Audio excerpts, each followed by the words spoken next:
Boa noite, tudo bem, pessoal? Boa noite, Vingador! Boa noite, meninas, tudo bem? Só tô esperando o Dr. Ademir entrar. Hoje vai ser uma live sobre prótese de recuperação em 24 horas. Ele é aqui da região do... acho que mais para o oeste, sudoeste do Paraná. É Palmas. Boa noite, Dandara, tudo bem? Eu vou chamar ele de Adelino como você pediu, mas só uma vez, porque eu tenho vergonha. Boa noite, Antônia, tudo bem?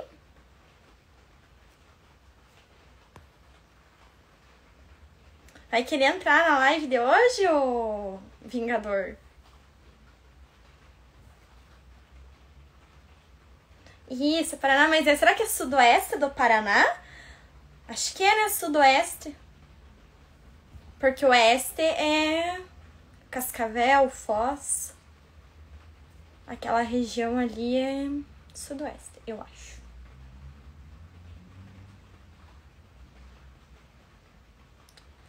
Aqui tá dizendo que o Dr. Ademir não pode participar. Acho que é porque você tá no Note, né? Acho que vai ter que ser pelo celular mesmo. Eu imagino, né? Você gosta de causar um pouquinho. Não, Sena, Palmas não é Tocantins. Aquela eu fiz ontem com o Dr. Samuel, que é de Tocantins. O de hoje é do Paraná. Tem Paraná e Palmas em Tocantins. Sabe tudo você, né, Vingador? E aí, tudo bem? Boa noite. Tudo certo? Boa noite. Tranquilo. Tudo certo. Mandaram te chamar de Adelino. Isso é coisa do Carlos, né? O Carlão. Eu falei que ia fazer live com você na segunda. Aí ele falou, quando começar a live, chama ele de Adelino. Isso é uma brincadeira. Eu e o Carlos somos... Ele é meu brother, né? Eu gosto muito dele. É uma pessoa sensacional. Vai ser difícil, né? Vamos ver o que vai sobrar para mim falar depois de ter falado o Ícaro, depois de ter falado o Carlão e a Elô, né? Vamos ver se alguém tem dúvida ainda. Eu acho que não tem mais. Já tá sabendo mais que muito cirurgião aí já. Então, eu queria agradecer ao doutor por ter aceito o convite, né? Nossa segunda live, ano passado, foi a nossa primeira live. Faz um ano já, quase. Queria que o doutor se apresentasse para as meninas. Foi em maio, né? Foi em maio. Eu queria que o doutor se apresentasse para as meninas, porque a página cresceu, graças a Deus. Que bom. Isso é legal, né? Quando a gente faz um trabalho sincero, honesto, realmente pensando no bem das pessoas, a gente cresce, né? O crescimento é muito legal. Então, meu nome é Ademir, eu sou cirurgião plástico aqui de Palmas, né? Hoje eu atuo somente aqui em Palmas, né? Né, Maria? Eu não estou mais em Curitiba, até. Por quê? Por motivo que eu não consigo mais transportar todas as minhas tecnologias, né? Se você perguntar para o Carlos ou qualquer um dos outros que você fez a live, eles vão falar a mesma coisa. Chega um ponto que você tem tanto equipamento médico, tanto material que você não consegue mais transportar, né? Então, hoje eu estou só aqui em Palmas, né? Mas é Palmas, Paraná, né? É o sudoeste do Paraná. Então... eu não lembrava se era sudoeste ou se era oeste, né? Mas é bem pro sul. As duas coisas, né? Perto do União. Tô atendendo já até umas pacientes aí do União, tá legal, tá começando a ficar bem interessante. Que legal. Sempre falo para as meninas do doutor. Legal, obrigado. Então, o doutor podia falar um pouquinho sobre o curso, como que foi, por que decidiu fazer o curso DR24R? Meu motivo é muito simples, sabe? Quando eu tomei conhecimento da recuperação em 24 horas, meu primeiro pensamento foi: quanto benefício que a gente consegue entregar para uma mulher, você, por exemplo, que você não precisa ficar sem trabalhar, você não precisa ficar afastada aí 2, 3 semanas, você consegue no outro dia dirigir. Então, o que eu realmente pensei, a primeira coisa, eu pensei, poxa, se eu fosse mulher, empresária, dona de casa, tivesse filho, tudo isso ao mesmo tempo, é perfeito, né? Essa técnica é perfeita para essa mulher, né? Então, para mim, o que eu faço de visão, a minha visão da cirurgia de mama, da prótese de mama é isso. É uma quebra de paradigma, né? Então, e eu sempre falo, assim como eu falei no passado, eu nunca deixo de citar as pessoas que criaram as coisas, né? Então, essa técnica já foi bem difundida nos Estados Unidos faz uns 20 anos mesmo, mas quem trouxe ela para o Brasil foi o cara que deu a cara a tapa e que foi muito criticado, que foi muito julgado, foi o Thiago, né? O Thiago Cavalcante. Então, ele trouxe basicamente isso para o Brasil, implementou, sistematizou, fez todo o protocolo, né? Então, por isso que hoje, quando todo mundo vai falar de R24, de recuperação rápida, quem faz o curso lá com o Thiago, a gente fala sempre R24R, né? Ou recuperação em 24 horas. Porque não é a mesma coisa que recuperação rápida, né? Hoje você vê... Então, são duas coisas distintas, né? O R24R é um protocolo. Então, o que o cirurgião ele vai fazer? Ele vai seguir todos os passos, né? Então, é sistematizado. Ele não pode quebrar nenhum daqueles passos, porque se ele pula etapa, ou ele tenta adaptar, ou ele tenta fazer algum jeitinho, acaba que a paciente não recupera em 24 horas, né? Então, é um negócio bem chato, tá? Para implementar, assim. Para você ter uma ideia, eu fiquei 6 meses estruturando não só a parte técnica, o material específico, mas até a minha clínica, treinando o pessoal, explicando, entendeu? Para daí começar a fazer a cirurgia e tudo para sair mais ou menos redondo, né? Uhum. Qual que é o tipo de anestesia que é usada? É geral? Então vamos lá. Isso daí é uma pergunta muito legal, porque é uma anestesia geral, mas dentro da anestesia geral ela é subdividida. Então, ela é uma anestesia que chama venosa total. Então, ela é uma anestesia geral, ok. Mas ela, dentro da geral, ela é uma anestesia chamada venosa total. Qual que é a vantagem dessa anestesia? Para você fazer essa anestesia, você tem que colocar um sensor aqui na cabeça, chama sensor de Bis. Então, o anestesista ele tem a noção exata de quanto que ele vai fazer das drogas anestésicas e ele só vai usar a veia, como o próprio nome diz. Então, é venosa total. Quando o anestesista faz isso, ele não usa o gás do sistema do equipamento de anestesia. Então, quando ele não usa o gás, qual que é o benefício para o paciente? Vai ter menos náusea e enjoo. Então, é uma anestesia mais fina, mais balanceada. Tá? Isso que é o legal também, é uma evolução, é uma etapa a mais. Uhum. Perguntaram, depois de quanto tempo posso pegar meu bebê no colo? Se ele pesar até 15 quilos, pode pegar no dia seguinte. Se ele for mais pesado que isso, eu recomendo aí entre 2 a 3 semanas, tá? Mas se ele pesar até 15 quilos, que deve ser, né, um bebê, aí você pode pegar no dia seguinte, tá? E isso que é legal, né? É por isso que eu sou um cara muito apaixonado, assim, pelas coisas que eu acredito na plástica, assim. Eu não sei se é o melhor caminho do mundo, eu não digo que eu sou o melhor cirurgião, nem o que eu faço é o melhor. Longe disso, sabe? A gente tem que ser humilde. Mas realmente tudo que eu faço, eu acredito que seja o melhor no atual momento da nossa cirurgia plástica, entendeu? Então, eu tenho muita paixão de falar que eu realmente acredito nessa cirurgia, na técnica, depois a gente vai falar da posição, tudo isso. Eu acho que todo cirurgião que faz cirurgia estética da mama, ele tem duas coisas na cabeça. Ele acorda de manhã, ele pensa assim, como que eu vou gerar mais estabilidade para essa mama, certo? Como que eu vou fazer a prótese ficar lá, estável por todo esse tempo e ter um resultado de longo prazo, entendeu? É isso que a gente acorda pensando. Tudo que foi feito, que foi criado, esse é o que todo cirurgião, ele quer no final. Ele quer que que a mama fique em pé por o maior tempo possível e que isso tenha estabilidade a longo prazo. Só que a gente sabe que isso é muito difícil, né? Uhum. Aqui tem uma pergunta, fizeram essa pergunta e daí refizeram agora aqui na live. Por que ela costuma ser mais cara? Vamos lá. Essa pergunta ela é muito boa também e me pergunto muitas vezes. Então, assim, vem muito a calhar. Tá? Ponto número 1. Como eu falei, lembra que eu te falei? Eu fiquei 6 meses treinando uma equipe aqui para poder implementar a técnica. Segundo, para fazer o curso de R24R, ele já é um curso que tem um investimento mais alto. Terceiro, para você fazer a R24R adequado, você tem que comprar instrumental específico. E é tudo importado dos Estados Unidos. O material aqui, dá para fazer a cirurgia? Dá, mas é ruim, não é legal. O melhor é o material de lá. Ponto número 4, você mesmo comentou antes, anestesia. A anestesia venosa total, ela é uma anestesia superior. E ela custa mais, tem sensor de bis, o anestesista tem que saber monitorar, então tem o custo do hospital, tem a mão de obra do anestesista, que também ela é um pouco mais cara, porque exige mais dele, demanda mais dele, entendeu? Então esse é o ponto número 4, né? O ponto número 5, para fazer essa cirurgia e entrar no ponto protocolo, a gente vai ter que usar o funil, O funil também é importado, né? Por que o funil? Porque você traumatiza menos os tecidos em volta. Então, pense comigo, até traçando um paralelo um pouco com o Calipo, tá? Calipo HD, Calage. O que eu falo? Quanto menos trauma você entregar para o paciente, menos trauma, é mais cuidadoso, manipular menos os tecidos ou usar tecnologia para você gerar menos trauma, mais rápida é a recuperação do paciente. Em qualquer cirurgia, na verdade, entendeu? Então, por isso que quando você vê um cirurgião, qualquer um dele, falando que ele está tentando minimizar trauma, que ele quer diminuir trauma, que ele comprou tecnologia para otimizar isso, pode ter certeza que a recuperação acaba sendo mais rápida. E nessa cirurgia não é diferente. Então, todos esses materiais, o fio farpado, né, que a gente vai entrar logo a seguir no comentário, o fio farpado também é importado, ou é da Johnson & Johnson, ou é de outra marca. Então, é uma cirurgia mais cara. Só que tem um detalhe também que eu falo para os pacientes. O preço dela é mais alto, mas o valor que eu entrego para essa cirurgia, ele é mais alto que o preço que a paciente paga.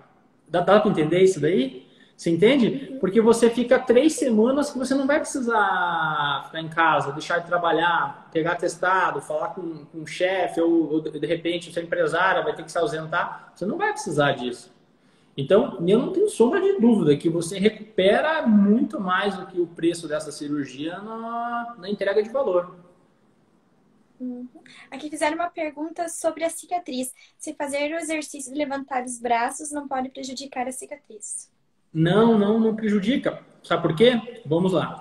Porque assim, ó, para fazer essa cirurgia, como eu te falei, é um protocolo. Então, o que a gente segue de protocolo nessa cirurgia? A gente segue o tal dos 14 passos, né? Que é um protocolo de segurança. Então, quando eu sigo os 14 passos, que a gente vai comentar, assim, que até gostaria de comentar na sequência um pouco sobre eles minimizam a chance de ter problema na cicatriz. E somado com tudo isso, a gente faz o sutiã interno, que é você... vamos falar rapidinho só do sutiã interno, que é você fazer isso aqui, ó. Embaixo da mama da mulher, tá? Tem uma dobra que a gente chama de sulco inframamário, tá? Então tem essa dobra aqui. Então o sutiã interno a gente vem com esse fio especial e fixa essa dobra aqui, que toda mulher tem embaixo, que chama de sulco inframamário. Quando a gente fixa aqui, ó, ele ajuda a conter a prótese, entendeu? Então quando a gente faz o sutiã interno, a gente usa esse fio especial, que é chamado fio farpado, que é um fio muito melhor, que ele dispensa nó, ele é um fio que gruda mais no tecido e que ele distribui a tensão de maneira uniforme. Por quê? Porque como eu faço ele contínuo e não preciso dar nó, a minha tensão no meu movimento com a mão, ele é contínuo. Então ele distribui melhor. E é por isso que ele também gera um pouco ajuda a conter a prótese a longo prazo. Então também entra naquela questão que eu falei da estabilidade e do longo prazo. Né? Perguntaram se ela é mais dolorida. Não é mais dolorida. Não é, aliás, assim, até um dos critérios de evolução da cirurgia da R24R, da recuperação em 24 horas, é a dor, né? Então, frequentemente a dor é menor que a tradicional, vamos colocar assim, né, para ficar mais fácil. Tá? Então, a dor é menor. Tá? E respondendo a pergunta, por que não vai largar a cicatriz? Por causa de tudo isso. A gente vai fazer sutiã interno ali embaixo, usar fio farpado, vai seguir os 14 passos. E o principal, que eu vejo que muita mulher tem um pouco de dúvida, e eu fiz até uma enquete essa semana, eu vi que muita gente errou, tá? Mais ou menos 30% a 40% das pessoas, elas erraram, que é o seguinte. Então, um dos passos principais dessa cirurgia, que é, digamos assim, o pilar número 1 dos 14 passos, é colocar a prótese em plano duplo. Então, você consegue ver bem aí? Tá dando para ver bem? Vou desativar os comentários só para ficar mais fácil para mostrar. Tá. Ó. Então, o que é isso aqui? A prótese, ela vai embaixo do músculo, tá? Mas ela vai embaixo do músculo como? Porque falar que a prótese vai embaixo do músculo é igual dizer assim, eu tomei um refrigerante, mas tem Coca, tem Pepsi, tem Fanta, tem várias técnicas embaixo do músculo, né? Do músculo peitoral maior. Então, a gente vem e coloca ela assim, ó, embaixo do músculo em dual plane, em plano duplo, tá? Então, ela fica mais ou menos assim. Então, o músculo peitoral maior, que está representado pela minha mão aqui, ele vai cobrir a prótese em mais ou menos 50% a 80% dela. Ela vai ficar livre aqui embaixo. Então, aqui embaixo vai ficar sem músculo. E aqui em cima vai ficar com músculo. Por isso que o nome é dual plane ou plano duplo. É por causa disso. Então ela vai ficar assim. Então quando a gente faz isso aqui, eu coloco em dual plane aqui, aí você tem então anatomia. A parte lateral está coberta pelo músculo peitoral, a parte medial está coberta pelo músculo peitoral e ainda embaixo tem um sutiã interno aqui. Você percebe? Então a prótese ela fica encaixotada basicamente. Então ela está encaixotada pelo sutiã interno embaixo, pelas fibras mediais do peitoral maior aqui, a parte lateral do peitoral maior aqui. Então ela vai ficar, como eu costumo dizer, envelopada aqui. Como ela está envelopada, ela fica mais estável. Então por isso que a mulher pode fazer os movimentos e tudo mais. Entendeu? Ela arrebentar ponto, não vai sair do lugar, porque ela tá encaixotada. Vou responder aqui, ó. Da mastopexia? Eu ia falar que enviaram bastante essa pergunta. É bem interessante. Assim, ó, a mastopexia não se enquadra na R24R, ou seja, na recuperação em 24 horas. Mas na mastopexia, a gente vai fazer, eu pelo menos, faço a mesma técnica de dual plane. Pelo menos a minha mastopexia. Por quê? Porque eu acordo de manhã, aquilo que eu te falei, pensando aqui em estabilidade a longo prazo. E para mim, a luz atual do que tem de todas as técnicas de mama que existem, que a gente teve contato, eu acredito fielmente do fundo do meu coração que o dual plane é a que gera mais estabilidade para a mama. Então, na mastopexia, a gente faz a mesma técnica, mas não tem como recuperar em 24 horas. Por quê? Porque a cicatriz vai ser aquele Tzinho invertido, ou aquela ancorazinha, né? Então, ali tem mais forças de cicatriz. Então, nesse caso, se você fizer isso, aí tem chance de alargar, de romper e tudo mais. Tá? Mas, assim, digamos assim, o princípio, a cirurgia, basicamente, ela é o mesmo padrão, entendeu? Muda só esses detalhes e o trabalho também, que é bem mais chatinho na mastopexia. Perguntaram se pode colocar uma prótese grande. Essa pergunta é boa também. A prótese grande ela não se enquadra nessa filosofia, né? Por quê? Por causa disso aqui, ó. Eu esperava que alguém ia fazer essa pergunta. Ó, você consegue ver isso aqui? Tá. Isso aqui em preto é a base da mama. Você consegue ver? Esse aqui em preto? Tá dando para ver? Então, o que acontece se o cirurgião forçar a base da mama? Se ele colocar algo maior, se ele colocar uma prótese muito grande, ou como a gente chama, se ele forçar o footprint da mama, o que vai acontecer colocando uma prótese grande? Vai forçar muito esse músculo e a paciente não vai conseguir recuperar, não vai conseguir entrar nesse protocolo, entende? Por quê? Porque ele está forçando aqueles ligamentos laterais, o músculo está distendendo, além de gerar muito mais dor, ele está esgarçando os tecidos. Então, a chance de ter problema é muito maior. Por isso que quem fala que faz a R24R, você nunca vai ver colocar tamanho, por exemplo, maior que 380, 400. Na R24R, na cirurgia de inclusão, né? Deu para entender esse conceito da base da mama? Sim. Para não lateralizar a mama também, né? Também. Isso é bem interessante. Por exemplo, como que a gente vê se a mama está muito grande, tem aquela barriguinha lateral, né? Às vezes a mulher está assim de pé ou de costas, pede para a mulher só erguer o braço de costas, você vê que ela faz aquela barriga lateral aqui na mama, né? Isso hoje, pelo menos as minhas pacientes, elas não querem. Elas não querem. Então hoje a mulher mais moderna, ela não quer aquela prótese na lateral sobrando. Então se você colocar prótese grande, já tem boa chance disso acontecer, né? Então, a minha filosofia hoje, a do Thiago, a do Carlos, do Manfrim, todos eles que passaram aqui é essa. A gente acredita realmente nas próteses moderadas e pequenas.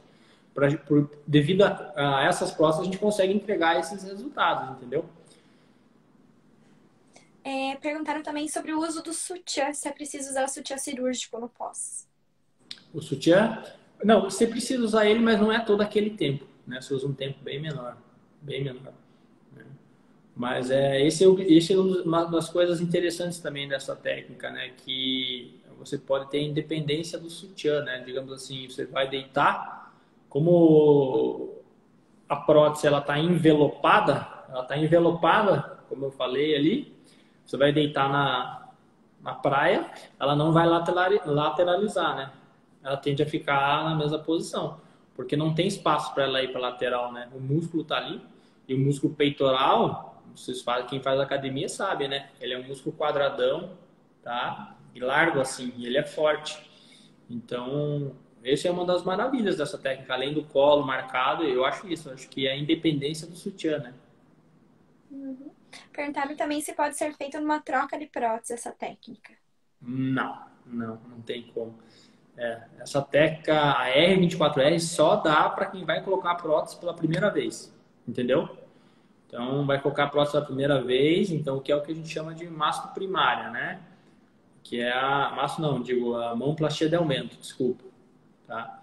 E aí dá para fazer. Agora, mastopexia, troca de plano, troca de prótese, mamoplastia redutora com prótese, nenhuma delas se encaixa nesse protocolo, tá?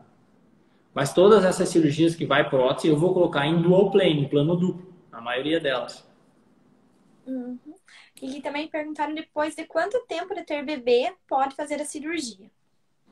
Então, essa é uma perguntinha boa também, porque em média 6 meses, tá? Mas depende muito de cada corpo, né? Às vezes, se você ainda está ainda sentindo que ainda não recuperou o peso após a gestação, ou que está inchada, eu recomendo esperar mais. Por quê? Por um motivo muito simples. A flutuação do peso, tá? A flutuação do peso para a mulher, ela tem um impacto mais negativo para a mama, tá? Do que o próprio envelhecimento. Então, aquelas pacientes que fazem muito efeito sanfona, a mama ela tende a ter uma flacidez maior. É por isso que muito cirurgião plástico, a gente é bem estrito na questão do peso corporal, entendeu? Não é porque a gente é chato e tudo mais, é porque a gente sabe que as pacientes que estão muito acima do peso ou acima do peso e que estão flutuando muito de peso, você vai colocar uma prótese ali, pode ter certeza, às vezes em pouco tempo a mama cai. Então é uma coisa que hoje eu tô cada vez mais exigente nesse aspecto com as minhas pacientes, sabe? E é por isso que eu faço isso aqui, ó, também, ó. Até preparei, eu sabia que alguém ia perguntar. Eu faço esse exame aqui. Então, esse exame aqui é uma bioimpedância, tá? A bioimpedância, ela diz exatamente quanto o paciente tem de peso, de massa corporal, de massa de gordura, IMC, percentual de gordura. Então, ele me dá um guia, um norte, né? Por que eu faço isso? Porque eu tenho o meu paciente na mão, né? Eu tenho o controle. Então, eu consigo dizer, olha, vamos fazer isso, fazer aquilo. Eu acho interessante para quem faz contorno corporal e mama. Agrega bastante. Uhum. Perguntaram sobre quanto tempo depois pode praticar corridas e também perguntaram sobre quanto tempo depois academia. Tá. Vamos lá, é a mesma pergunta, basicamente, né? Se for um exercício leve, um cardio leve, 2 semanas, já dá para voltar para academia. Agora, se for um exercício, tipo assim, mais intenso, com o próprio peso corporal, estilo CrossFit, assim, 6, 7 semanas aí, né? Mas a academia já com 2 semanas já pode fazer, por exemplo, uma bike estática na academia, assim, né? Você pode fazer algum movimento. Então, já, para quem é viciado em academia, já dá uma respirada, um alento, né? Porque ficar parado é chatinho. Perguntaram quanto tempo depois pode dormir de bruços. Eu acho que todo mundo dorme de bruços, né? Porque sempre tem essa pergunta, quando que vai poder dormir de bruço? Essa pergunta, eu sabia que até hoje eu fico me perguntando se tem resposta correta, né? Mas assim, em média, uns 2 a 3 meses, aí, tá? 2 a 3 meses. Mas assim, dormir de bruços é um negócio que, e se você for ver, né, a higiene do sono, tudo é totalmente errado, né? Eu também durmo, mas não é o certo, né? Eu dormo totalmente fora, ou com o pescoço pro lado ou pro outro, né? Então... Ninguém consegue dormir retinho, né? É muito difícil. Difícil. Tem que amarrar para dormir certo no começo. Tem. Perguntaram em troca de prótese se usa a alça muscular. Eu uso. Eu uso a alça muscular, né? A alça ou sling muscular, ou também a alça de Ono, né? O Ono é um cara, gente boa pra caramba também. Um ser humano muito legal. Muito pra pessoa do bem. E assim, a alça dele, eu uso em alguns casos, mas eu confesso que hoje eu uso mais o dual plane e não uso a alça, tá? Mas já usei, uso em alguns casos selecionados, mas não com tanta frequência. Mas tem muito cirurgião que É, faz e se dá muito bem também, sabe? É um recurso interessante, é naquele sistema, tá embaixo do músculo, tenta dar mais estabilidade, mais resultado a longo prazo. Então, é bem interessante, sim. perguntaram também se é possível corrigir a simastia com essa técnica. A simastia é possível, só que a simastia ela é um negócio bem trabalhoso, tá? Porque você vai ter que refazer toda a parte da loja embaixo do músculo, usar mais fio farpado que o habitual. Então, na verdade, esse é um dos pulos do gato, né? No dual plane, é você saber o quanto você descolar a ponto de gerar o colo suficiente para empurrar lá para o meio e dar o efeito do colo, mas ao mesmo tempo não empurrar o suficiente para não dar simastia, né? Então, esse é um da parte mais importante na hora da cirurgia, uma delas, né? Que é você cuidar. Uhum. Aqui uma menina falou que ela é muito, muito, muito magrinha e ela quer saber o que fazer para prevenir as estrias. Então, aí que tá. Isso que é um dos benefícios que eu sou apaixonado por esse sistema, essa técnica. Porque é o seguinte, se você pensar que quando a gente coloca a prótese em cima do músculo, tá? Agora minha mão é o músculo. A prótese está em cima, o que, que vai sustentar o peso dela? A pele da paciente, tá? Então, em média, quem coloca em cima do músculo vai ter sim mais chances de estrias. Então, quando a gente faz essa cirurgia e coloca ela embaixo do músculo em dual plane, eu diminuo a chance de ocorrer estrias, né? Diminui bastante, tá? Diminui bem mais. Não, veja bem, não estou falando que é isenta, que não vai acontecer. Pode, mas a chance é muito menor. Então, essa é uma das coisas que eu gosto, que é um dos benefícios, né, dessa técnica, que é a chance de estrias menor. E já pegando o gancho, essa paciente é bem magrinha, vamos supor. Então, já em paciente bem magrinha, já é mais um motivo para você usar ela embaixo do músculo, porque a paciente bem magrinha, você pega a pele dela, por exemplo, ali do tórax, tem pouca cobertura, né? Você sabe disso, já fez mais lives que sabe mais de cirurgia plástica aí que residente, eu tô brincando. Mas, então, tem uma espessura pequena. Quando eu coloco em cima do músculo e uma prótese, por exemplo, um pouquinho até maior, aí ela já pode marcar a prótese, pode ocorrer o tal do rippling, né? Que é o que você começa a ver as dobras da prótese, começa a ver a cobertura dela, né? Então, é por isso que nessa paciente magrinha e que está com medo de estria, com certeza, a solução é o dual plane, né? Embaixo do músculo. Uhum. Perguntaram sobre o enxerto de gordura, lipoenxertia, se pode causar Perfeito. fibroses também. A lipoenxertia é a cereja em cima do bolo, né? Eu falo isso com as pacientes. Você terminou a cirurgia, aí você vai e faz a lipoenxertia nas regiões certas e aí você dá aquele colo que fica realmente um pouco mais bonito, né? E a lipoenxertia, ela perguntou de fibrose, né? Ela pode ser feita de maneira incorreta, ou seja, preparada a gordura de maneira incorreta, ela pode dar algumas, nos exames de imagem, ultrassom, tudo, ela pode fazer cisto oleoso, pode ter risco de infecção também, que eu acho que é o problema mais chato de todos, né? Que é ter infecção. Então, tem que ter cuidado a lipoenxertia. Ela é um negócio fantástico, tá? Mas ela tem seus probleminhas, como qualquer outra coisa que você coloca na cirurgia. Por exemplo, o sutiã interno, tá? Vamos falar um pouquinho do sutiã interno. O sutiã interno é um negócio fantástico, que até há pouco tempo atrás, um pouco se falava no Brasil, né? E a gente hoje, que a gente começa a estudar e ver ele, a gente sabe que ele tem uma importância tremenda. Mas o fio farpado que você usa para fazer o sutiã interno, às vezes eu vejo, por exemplo, nas minhas pacientes que elas falam que tem um pouquinho mais de dor ali embaixo no sutiã interno, tá? Por quê? Porque você fixa a face do músculo, então ele dá um pouquinho de dor. Então ele também tem que ter seus cuidados, assim como a lipoenxertia, né? Então a gente tem que ser bem minucioso, principalmente na área de preparar a gordura, porque a gordura ela tem diferentes fragmentos. Então se você fragmenta ela maior, ela vai ter mais um objetivo. Se você fragmenta ela menor, ela vai ter mais outro objetivo. Então, para a mama, tem um fragmento mais certo que é para dar aquele acabamento do colo, tá? Por isso que tem um colega nosso ali que fala que é lipoescultura da mama. E é verdade, né? A lipoenxertia é uma lipoescultura da mama, porque você tira a gordura dali e você coloca na mama. Então, é uma lipoescultura também. E aí, às vezes, se você pensar que eu, por exemplo, às vezes eu faço na lateral da mama, eu faço lipo, né? Eu uso meus equipamentos de lipo para fazer a lipo da lateral da mama. Então, isso ainda faz mais sentido. Então, é literalmente uma mastopexia com prótese mais uma lipoescultura da mama. Uhum. Bem interessante, gostei. Quem que é o cirurgião que fala isso? Vai que eu O conheço. Moreto, um colega ali do grupo que a gente Ah, você tem. fez curso com o Thiago também, né? Fez. É bem interessante. Mas é verdade, né? É, que é um negócio que ninguém comentou, mas é isso aí mesmo. É uma lipoescultura da mama, né? Então, como qualquer lipoescultura, tem que ter cuidado. É meio óbvio isso, né? Mas assim, principalmente na mama, né? Porque se você imaginar que embaixo tem uma prótese, que é um corpo estranho, então a gente tem que ter o cuidado triplicado, né? Uhum.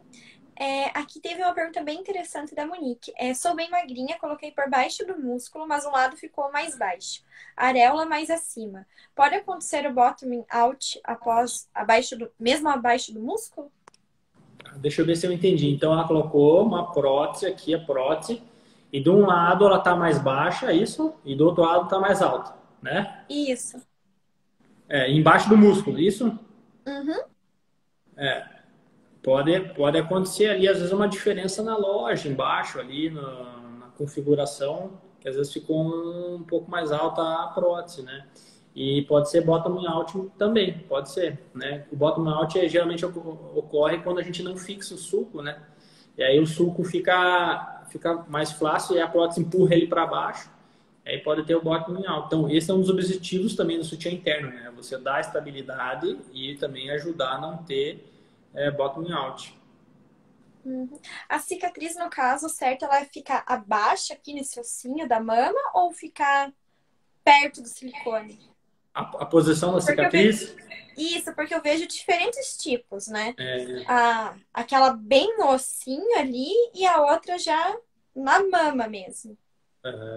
então, essa é uma pergunta também super válida, porque até hoje, tá, a gente que está fazendo essa cirurgia com um pouquinho mais de minúcia, a gente está posicionando a cicatriz de acordo com cada paciente. O que eu quero dizer com isso? A gente mede. Então, você tem que levar em conta o tamanho da prótese, a base da tua prótese, a base, que é essa altura, a projeção da prótese, que é isso aqui. Então, a gente vai levar em conta a base, a projeção e uma série de cálculos, por a partir disso, calcular a posição que vai ser a cicatriz, entendeu? Então, por isso que eu falo que é uma cirurgia assim que a gente faz com uma minúcia muito maior. Porque dependendo do volume da prótese, você vai posicionar a cicatriz a 7 centímetros do mamilo. Dependendo do volume da prótese de outra paciente, vai dar 7,5, outra 7,8, outra 8. Então, não tem posição definida, tá? E todas são aqui na região do sulco inframamário. Ok, todas vão ser no sulco inframamário, mas às vezes ela pode ser um pouco mais para cima e um pouco mais para baixo. Eu falo um pouco, digamos assim, no máximo 1 centímetro, mas é 1 centímetro que muda e é um detalhe que faz a diferença. Então, nessa cirurgia a gente calcula também, né, a posição. Então, é comum ser um pouco mais alto às vezes um pouco mais baixo. Tem uma pergunta ainda relacionada à cicatriz. Se a cicatriz nessa técnica pode ficar hipertrófica ou queloide? Pode sim, sabe por quê? Porque isso pode acontecer com todo mundo, né? A cicatriz hipertrófica, o queloide, é um negócio que, se existisse tratamento certo e único, tava todo mundo fazendo, né? Porque a gente sabe que não tem nada específico, principalmente para o queloide, né? Que você faça uma coisa só e resolva. Então, é um tratamento que a gente chama multidisciplinar para resolver queloide. E é uma coisa que depende de quem? Não depende da gente, cirurgião, né? A cicatriz, ela depende do paciente.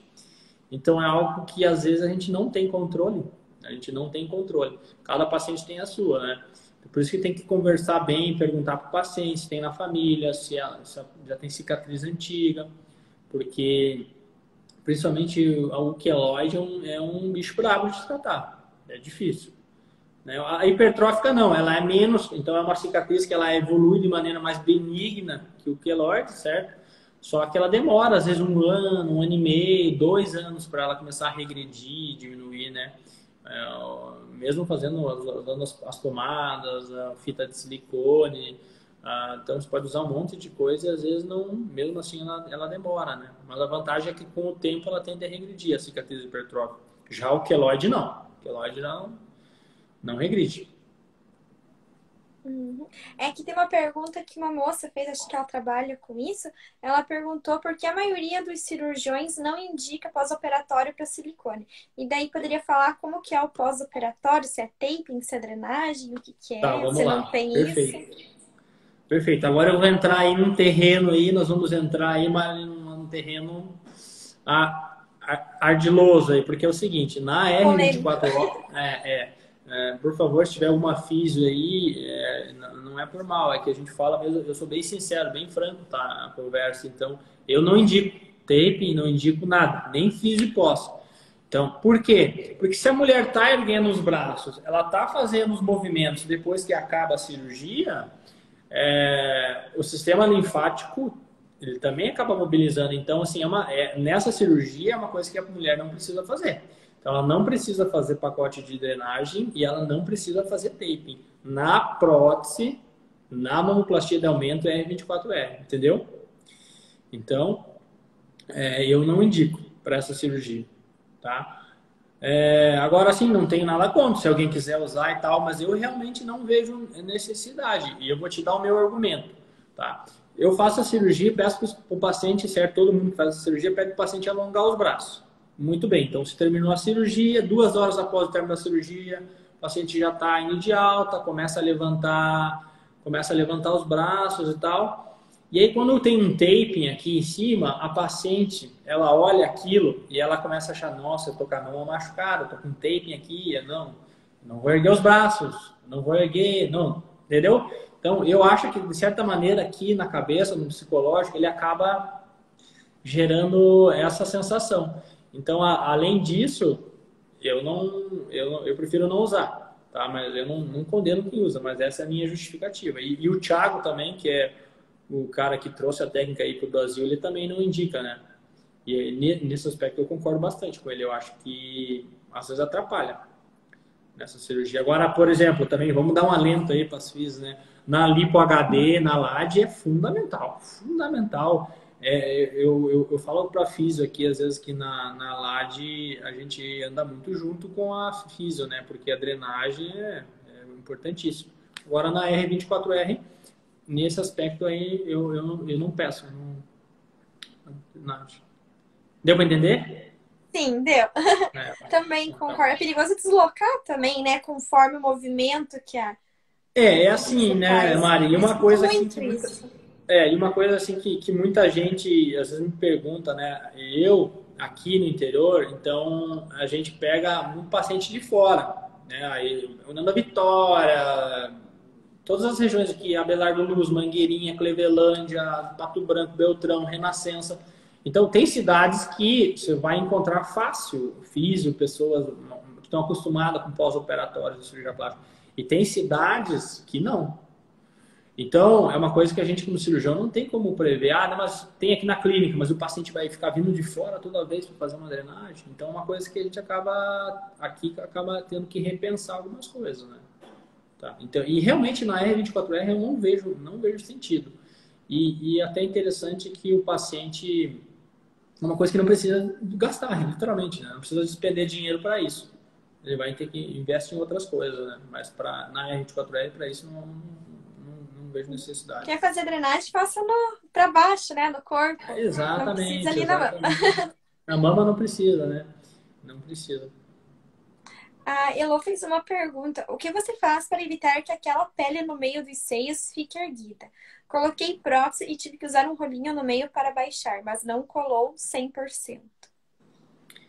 Eu quero ver se eu entendi a pergunta, porque a primeira ideia que ela me falou, eu pensei no seguinte, eu pensei quando sobra aquela orelhinha medial ali da prótese. Se for isso, é um problema muito simples de resolver. Dá para fazer até no consultório. Você vem e resseca aquela orelhinha. Né? Então, você vem e tira aquele excesso de pele bem aqui do meio, problema resolvido. Mas aí, no segundo momento, ela falou que usou um rolinho aqui no meio e usou uma faixa para baixar a prótese, isso?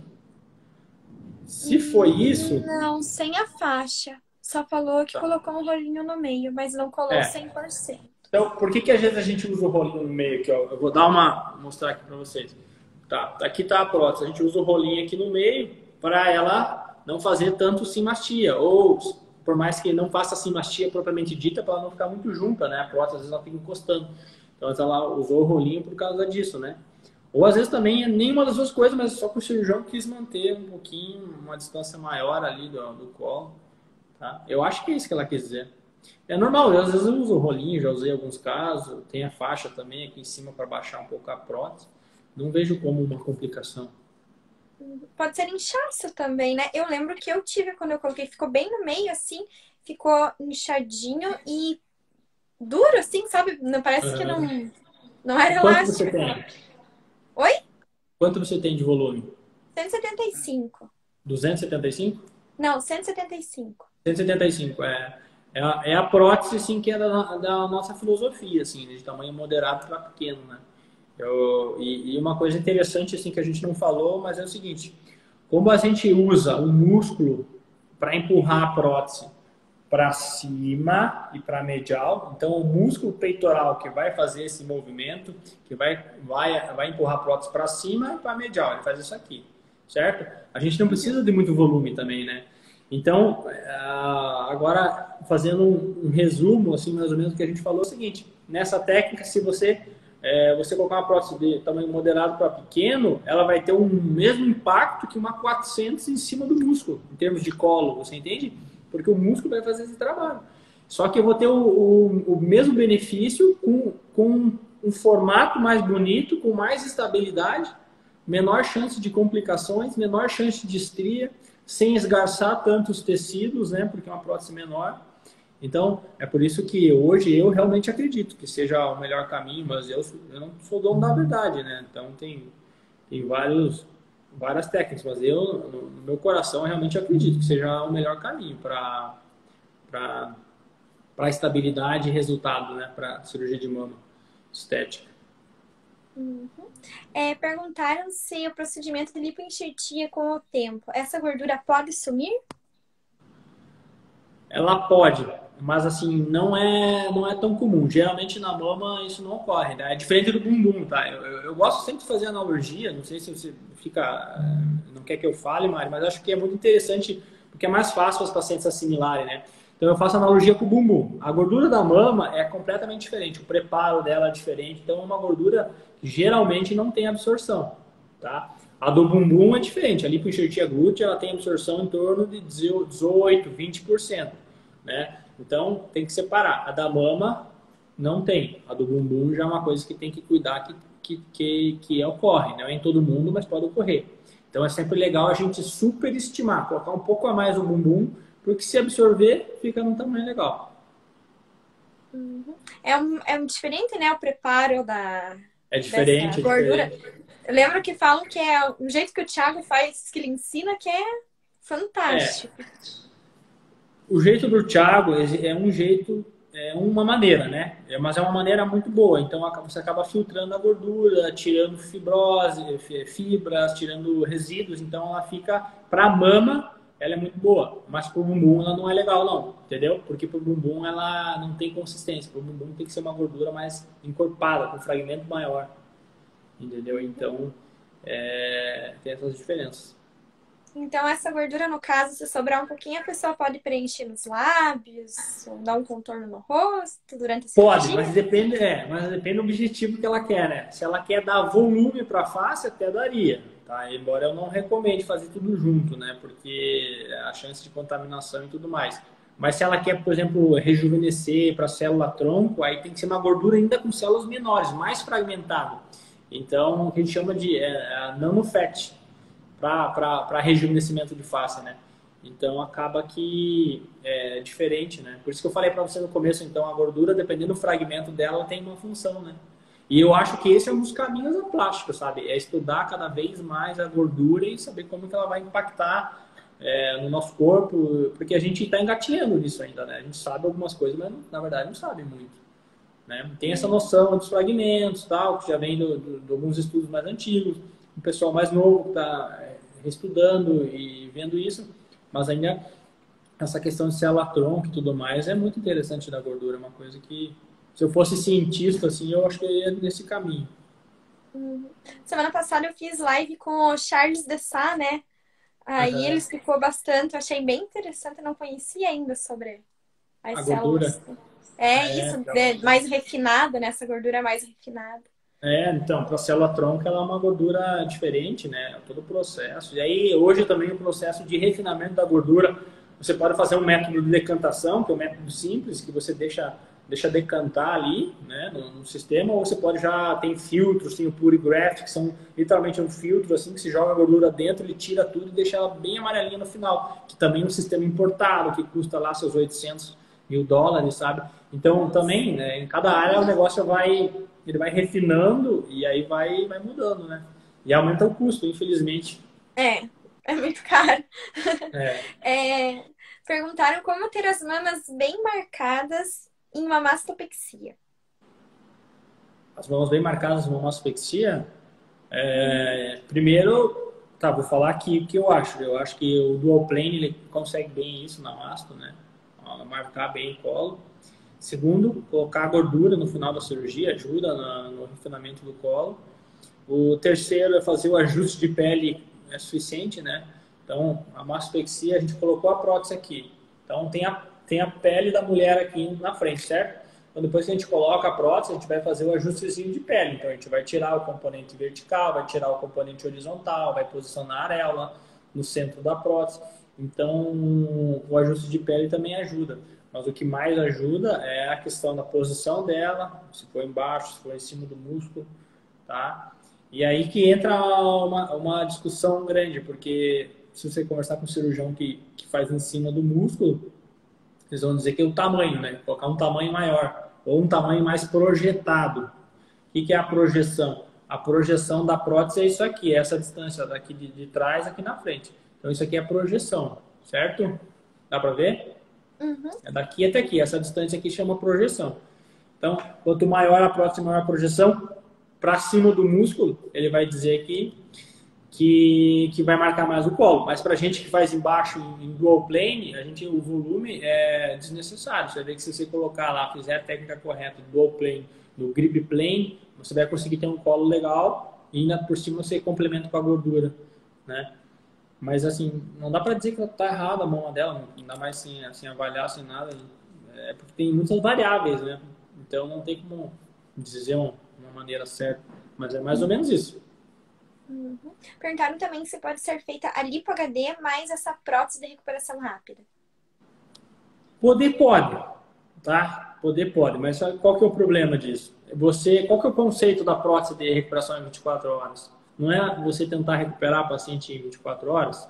E aí, se você colocar uma lipo HD junto, todo o conceito da cirurgia acaba que vai pro buraco. Mas dá para fazer, desde que a paciente não se importe com recuperar em 24 horas, né? Ou perto disso. Então, a gente tem que cuidar, vai ter que pedir, por exemplo, vai ter que voltar a trabalhar com 7 a 10 dias, voltar para a academia com 13, 14 dias, né? Por causa da lipo HD, tá?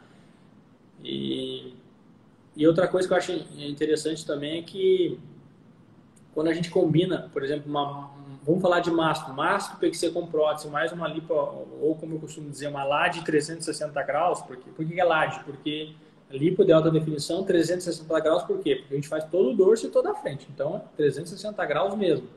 E aí, fazer mais uma mastopexia, eu acho que o cirurgião, a gente vai ficar, é muito cansativo, tá? Eu acho que é muito cansativo e eu não faço mais essa combinação, tá? Eu não faço. Eu prefiro fazer a masto e depois fazer a lipo. Ou o contrário, que eu gosto mais é primeiro fazer a LAD 360. Tá? Por quê? Porque eu acho que é uma cirurgia que dá mais impacto, porque tem uma superfície corporal maior. Então, dependendo da paciente, eu prefiro fazer a LAD e depois fazer a máscara, né? Mas depende da paciente. Se a paciente fala, não, eu tô com a mama, tá me incomodando muito mais, aí beleza. Mas geralmente ela pede para mim a minha opinião, eu tendo aí para esse caminho, né? Uhum. Não sei se a Mas tem doutora quer cirurgião que faz. responder. Uhum. Pode falar. E em tempos de Covid também não é muito seguro, né? Fazer duas cirurgias em corpo E tão Covid, grande.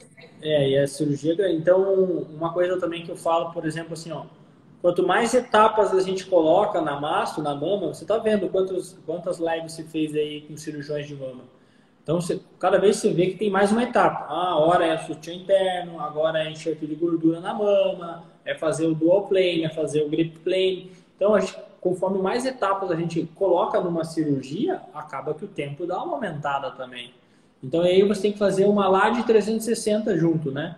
E aí a LAD 360, para o cirurgião que faz isso, também é uma cirurgia que hoje está cheia de detalhes, né? Hoje na LAD 360, pelo menos a que eu faço, eu venho aqui e faço já um acabamento na lateral da mama, em 100% delas. Faz parte da minha LAD isso, entendeu? Então eu venho na lateral da mama e já faço uma lipo ali, tá? Uma lipo com tecnologia, uso tudo. Então acaba que uma cirurgia hoje que é 4, 5 horas batida fazer uma LAD. E aí tu vai fazer mais umas 4 horas de mastro com prótese, eu não consigo. E eu prefiro falar para o paciente, olha, eu prefiro me dedicar integralmente 1000% numa, depois 1000% na outra, para entregar o máximo das duas cirurgias. Uhum. Aqui fizeram uma pergunta, e também perguntaram, não sei se o doutor quer responder, é sobre as marcas de prótese que o doutor utiliza. Hoje, então, eu comecei usando, pode falar o nome aqui, será? Acho que dá, né? Vamos ser bem sincero aí, acho mais interessante. Eu comecei usando o Silimed e agora eu uso a Mentor, né? Então, uma Silimed aqui do Nacional e a Mentor é da Johnson & Johnson. Tá? Por que eu mudei? Porque tem algum problema com a outra? Não, pelo contrário. São duas próteses muito boas. Só que para utilizar embaixo do músculo, para a gente fazer o plano, né, do dual plane, então tá aqui o dual plane, ó. É isso aqui, ó. Então lá em cima tem músculo, embaixo a prótese está desnuda, tá? Não tem nada. Tá só em contato, digamos assim, com a pele e os tecidos subcutâneos. Então, para fazer nesse plano, a da Mentor, ela é melhor, né? Tem um gelzinho melhor. Mas eu conheço cirurgiões que fazem a Silimed e também não tem problema. Tá? Mas eu prefiro a Mentor para isso. E para R24R também, como o Thiago usa a Mentor e tudo mais, a gente acaba usando também. Uhum. Perguntaram ali sobre, pode fazer sutiã interno em uma mastopexia de redução? Pode sim. Pode fazer sutiã interno no mastopexia? Pode sim. Aliás, assim, ó, sobre o sutiã interno, eu faço hoje em 100% das cirurgias de mama. 100%. Todas. Ah, mas eu faço, entendeu? Então, você vai fazer uma mama redutora, eu faço, uma prótese R24R eu faço, uma mastopexia com prótese eu faço, uma troca de plano eu faço. Então, hoje, o sutiã interno, ele se tornou uma etapa que a gente faz em todas as cirurgias e realmente é um negócio que não tem como não fazer, porque depois que você começa a ver que ele ajuda a dar estabilidade aqui na região inferior, tá aqui a prótese, tá aqui o sutiã interno embaixo, então ele ajuda a conter essa prótese, né? Então, qual que é a analogia que eu falo do sutiã interno para o paciente entender? Tem que imaginar uma represa, tá? Então, quando você tem aquela barragem da represa, ela contém a água ali, certo? Ela contém água, e é exatamente o que o sutiã interno faz. Então, ele contém, ele ajuda a segurar a prótese, mas ele não vai elevar a prótese para cima, né? Porque essa é uma dúvida muito comum nos pacientes. Elas perguntam, doutor, eu quero só fazer o sutiã interno só para subir minha mama. Não dá, porque ele não faz essa função, entende? Dá para entender esse conceito? Faz sentido para você? Uhum. Faz sentido, né? Então, ele não é suficiente para elevar a mão, ele contém, então ele é tipo uma barragem. Então, ele ajuda a dar estabilidade ali na região inferior, mas ele por si só não faz a elevação da mão. Uhum. E o HC o doutor também usa?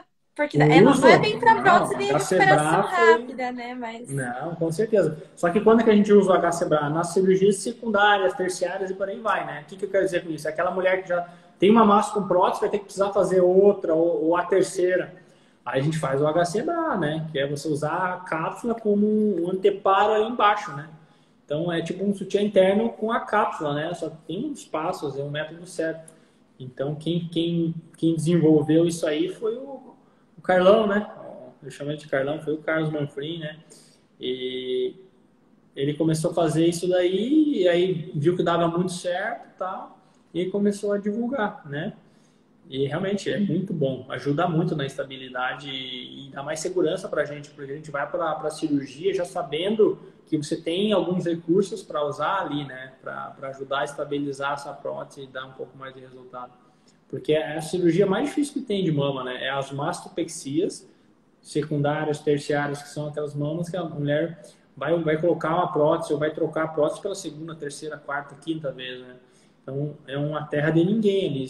Frequentemente não é a gente que opera, é outro cirurgião, vem de outro lugar. Então, você não tem a menor ideia de como está ali. Então, é uma cirurgia que você tem que entrar, utilizar todos os recursos que você tem. Então, fio farpado não é só os dois que precisa para fazer embaixo da mão. Tem que pedir no mínimo 4, 5, 6, porque você vai fazer embaixo e você vai, às vezes, ter que refazer toda a lateral. Então, além de HC-Bra, então, você tem que... É uma cirurgia que tem que estar bem, bem munido de todo o arsenal cirúrgico. Uhum. Perguntaram ali qual que é a diferença do grip plane para o dual plane. Essa é a pergunta de 1 milhão aí, tá? É que assim, o grip ele dá um reforço maior na parte lateral da mama, né? Então, o dual plane, então todo mundo que faz o grip plane, ele faz um dual plane também, mas ele faz o dual plane e faz o grip plane, né? O grip plane tem um reforço maior, na parte lateral. Uhum. Perguntaram também se a prótese de perfil alto dá mais colo que Nossa, me enrolei. A prótese de perfil super alto. Tá. Perfil alto e super alto, né? Isso. Aqui dá mais projeção, então vamos fazer uma revisão aqui de novo. Ó. Aqui está a prótese. Tá? Então, o que é a projeção? Projeção é essa distância aqui. Então, quanto mais alto aqui, mais ela projeta. Tá? Então, a prótese de extra alta projeção, ela vai dar mais colo. Certo? Ela vai dar mais colo. Mas isso é mais importante só se a cirurgia for mais em cima do músculo, né? Mas em cima do músculo isso se evidencia mais, tá? E embaixo do músculo já não é tanto assim. Mas assim, a resposta à pergunta é sim. A extra alta dá mais colo que a alta, porque ela projeta mais, tá? Mas hoje é uma tendência mundial aí, e também de muitos cirurgiões aqui no Brasil, a gente não usar mais tanto colo tão extra alto assim, sabe? Tá cada vez diminuindo mais, né? Pelo menos eu venho diminuindo mais. Mastopexia, por exemplo, praticamente o extra alto eu não uso mais. Eu uso o alto na maioria dos casos e em poucos casos o moderado, entendeu? Porque, pensa comigo, Mário, se eu tenho uma mama ali, tá? Tem uma areola que eu vou cortar ela para ela subir, para deixar bonitinha ali. Se eu usar um perfil extra alto, eu estou empurrando mais, projetando mais, tá? Então tem mais chance dessa areola sofrer. Dá para entender isso? Uhum. Então a areola tem mais chance de sofrer, porque tem uma prótese maior de extra alto. Tá aqui tá a areola, a prótese ela fica empurrando mais a areola. Então tem essa é a chance. E além disso, quanto mais ela projeta, também pode ter mais assimetria entre as areolas. Então, nas massopexias, hoje, pelo menos eu evito. Eu uso a alta e a moderada. Cada vez mais estou usando mais moderada. Eu acho que para a massopexia ela preenche mais a base da mama, ou seja, o footprint, ela preenche mais isso aqui e não dá tanto essa compressão na areola nesse quesito, sabe? Uhum. O nosso reloginho ele já começou a contar, mas tem mais uma pergunta, é sobre a cicatriz. Se pode ser feita pela areola. Então, pode ser feita, mas nessa cirurgia a gente não faz. Por quê? Porque a R24R ela é um protocolo. Então, quando a gente chega numa estrutura, numa empresa, e a empresa fala para ti, ó, tu tem um protocolo a seguir, a gente tem que fazer todas aquelas etapas. E uma das etapas do protocolo, que é um dos pontos, dos 14 pontos de segurança, é você não fazer incisão periareolar, pela areola. Por quê? Bem lógico, tá? Pensem comigo. Se você tem a areola aqui, eu vou e faço a incisão pela areola e entro no meio, eu estou contaminando o parênquima, então eu estou, além de incisar perto de ducto lactífero e tudo mais. Então é uma cirurgia que aumenta a chance de biofilme, de infecção, de contratura capsular, entendeu? Tem uma revisão agora mostrou que a incisão que dá menos chance de contratura capsular é no sulco inframamário, que é a incisão que a gente faz na R24R. Então, você percebe que tudo que a gente faz tem um sentido ali, sabe? Então, nessa cirurgia, a gente não faz pela areola. Não faz pela areola. Uhum. Então, obrigada. Aqui tem 25 segundos de live. Queria agradecer ao doutor pela live. Vou deixar a live salva para quem quiser assistir. E boa noite também para as meninas que participaram da live aqui.